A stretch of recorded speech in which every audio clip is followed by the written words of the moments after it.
So just a little update on the native bioactive setups that I did for my bearded dragon, which is the one down the bottom, and then my blue tongue skink up here. They weren't too successful.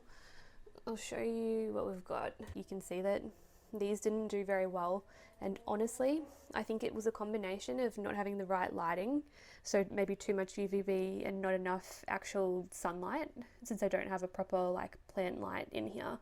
They are kind of near the window, but not an awful lot. The plants were definitely doing better in this setup, I think because they were getting some sun through the window that is behind them, and then maybe a bit more sun from here as well, being more open. So I think that that helped. I can see some springtails still under there, so that's good, because there's still a bit of moisture that stayed in here, and there's even a little seedling, some type of plant that's growing there. I'm not too sure what that is. It's interesting. Not a great success, but I think that it's still good to try it and see how it goes. And you can see that the grasses were the ones that tended to do the best. I think they were the hardiest, and then the herb as well. What I'll do is I'll show you the plants that I've got to put in here now, and then I will pop them in here. Alright, just before I show you the plants, I wanted to show you this awesome little thing, just as a side note. I got this electric heater from Bunnings, and it is so cool. I don't have it on heating right now, I just have it on the flame, but I'm actually so impressed. I think it looks so real, so nice. I really like it in the space. It's cool. There's my fishies. Hey guys. I have to feed you guys. Alright, anyways. So I went to Bunnings and I got a few different things. I went for some aloe vera because I've heard that that does quite well in bearded dragon setups. It likes hot dry positions, it does well in pots, it prefers well drained soil, do not overwater, so that's definitely not going to be an issue at all. So I was reading that and I was like, well, this sounds like the perfect plant for this setup. And I got a couple of these. I'm not sure, I think I'm going to only put these one in little man's enclosure, my bearded dragon, and then I think this darker one I might put in the blue tongue skinks one, because I think it'll just kind of suit the darker theme that I have in there, and then the lighter ones will look good in the kind of deserty area, I think. I got these plants as well, which were kind of in the desert plant area, and I got these ones mainly for my blue tongue skinks enclosure because I think that they still have that kind of more native look to them, of kind of like the plants that you would find around like Brisbane and southeast Queensland and stuff, where they've kind of got that darker, oh that's not good, that darker kind of foliage to them. I don't want to be watering too much in there, so I'm going to pop them all in and we can see how they look.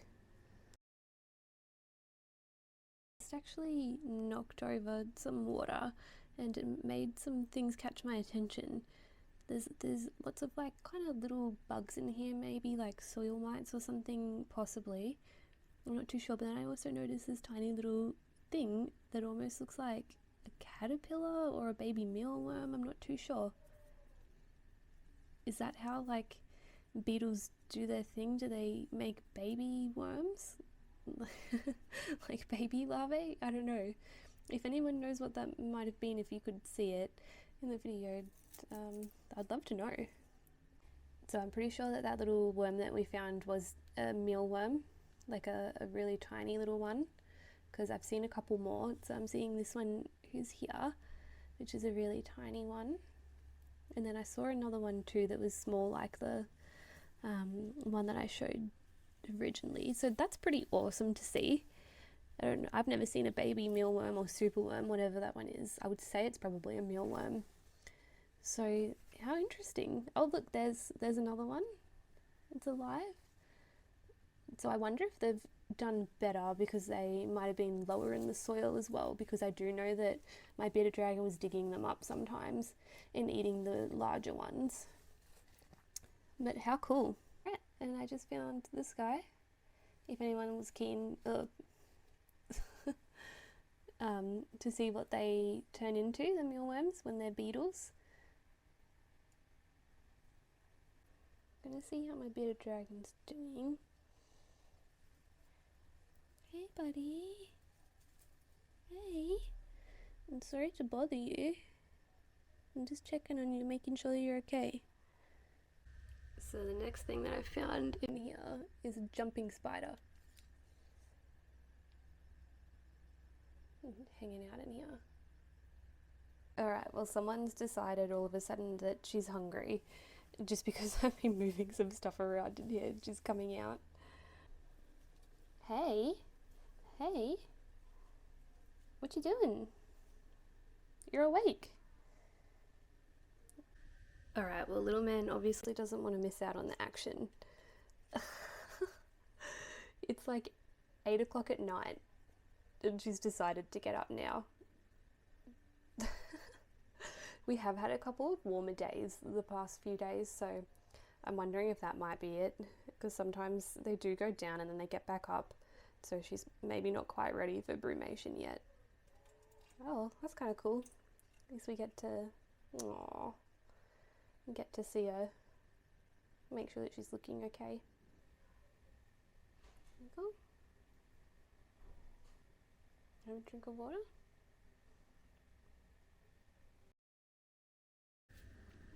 Alright, so I've added all of the succulents and the new plants and stuff in, and I'm really happy with how they look, especially these ones. I think that the colour is really pretty. That kind of like nice, like light kind of bluey green colour looks really nice with the logs and stuff like that in here. It definitely doesn't look as natural as what it looked before, but it looks pretty, so I guess that kind of makes up for it. And then hopefully these plants will survive a little bit better as well. Little man's going kind of crazy. He's going around licking all the plants and stuff and looking at everything. I don't know if anyone else's bearded dragon is like this, but she really hates change, so she gets really put off anytime that I change anything around in her enclosure. It tends to stress her out a little bit. But yeah, that's how we're looking at the moment. So I'm pretty happy with that. I'm going to leave this again for a while, and I might do an update on this one a little bit sooner because I left it quite long with the native plants, and then we can see how all of the succulents and the aloe vera and stuff like that are going in comparison. And I've just kind of like placed them in different areas as well just to see. I put a few things along the back because I know that the plants along there tend to be doing the best, possibly because there might be some natural sunlight coming through the top there from that window. I'm not too sure, but I've got one aloe vera down here and then one up that end where the grass was that died, so we'll be able to see what kind of goes on there. And hello, what are you doing? And we'll be able to, yeah, kind of see how it all unfolds, and hopefully she'll be happy in there. I think it's really cool seeing all of the little bugs and everything and the bioactive setup that we've got going.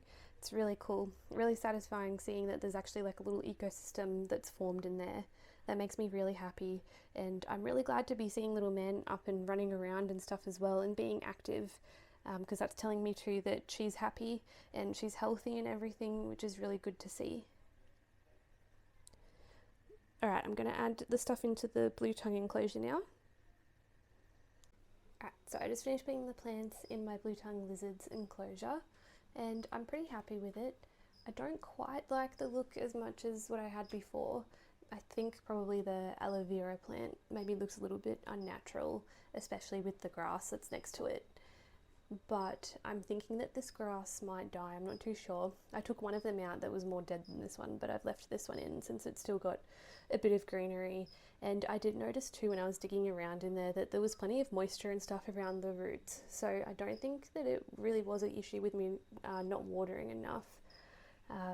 It might be something else, maybe not enough light. So it'll be really interesting to see how these plants go in there. And as far as the bioactive stuff goes in this one, I know that there's springtails that are still in there, and I didn't see any of the garden worms that I originally put in, so I'm not too sure if they're alive or not. I know that there's a bit of moisture in there, but potentially not enough for them to actually thrive. One thing I will mention that I took note of was just where my lizards like to go in the day and where they like to dig around, and I tried to not put plants in those areas. So my skink, for example, likes to go in this cave, And then I noticed that he or she also has like a little tunnel system kind of around here. So she will kind of go out the back and come around, or like go in there as well. So I didn't put any plants in this corner here. And I think that's actually where she is right now, is like burrowed under the soil at the back there. And I also just kind of made sure around here there wasn't too much going on, because she also goes under there. So I didn't put any plants like around the entrance. And then I know that she sometimes comes around here as well. So I just tried to be a little bit mindful of that to prevent any trampling from happening. But I know that my bearded dragon is going to probably be the worst for that. She's pretty good at trampling plants and stuff, but I also tried to do the same thing for her and not kind of put the plants like around like the openings of where she tends to go and run around. So that's everything for this video. I just wanted to do a bit of an update on how the bioactive setups went and show you what I've got in there now. And I'm going to do the same thing again. I'm just going to see how these plants go, and hopefully with a bit of trial and error I can end up finding something that I like the look of, that's easy to care for and I'm happy with. But I mean, other than the plants, it's good to see that, especially for my bearded dragon enclosure, that the bioactive part of it was going really well. It was really thriving in there as an ecosystem, and both lizards are healthy and everything too, which is good. And I mean, other than some of the plants dying, I'm really happy making the choice going with the bioactive setup.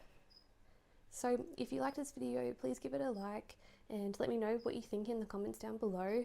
And if you've got any advice or tips as well, I would love to hear it. And then if you're enjoying these videos, let me know, and I would love for you to subscribe to my channel. And then I will see you in the next video.